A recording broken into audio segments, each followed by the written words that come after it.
Hivi maana unajua mimi siwezi kubeba. I see.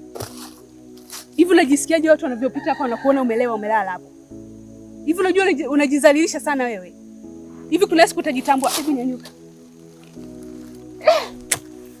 Yaani unajua ulivyo mzito afu unajilegeza. Yaani unajua hadi najuta kufahamu eh. Yaani najuta. Ipo siku nitakupiga makofi wewe. Alafu nione mimi sifai.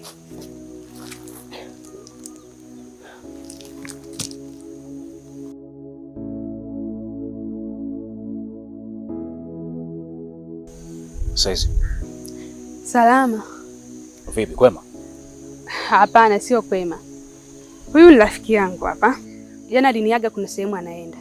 Sasa mimi leo napita hapa naenda kwenye mishe zangu namkuta amelala hapa. Amekunywa pombe kama unavyomuona amelewa chaka. Sasa mimi nashindwa kumbeba. Yaani ni mzito balaa. Na nimempigia simu bodaboda wangu yuko mbali. Lakini nyumbani sio mbali sana. Ni hapo juu tu.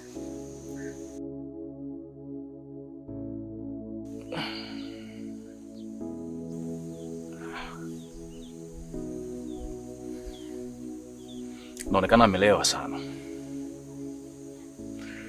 Sasa ngoja nikusaidie kumbeba. Sawa, tashukuru. Nikisema nikupe hiki kichwa huwezi beba, takufa kwa mawazo. Jamani msione nalewa, ndio maana nalewa. Sinywi mitungi kwa sifa, yanayonifelisha ndo chanzo. Kurudio munachelewa,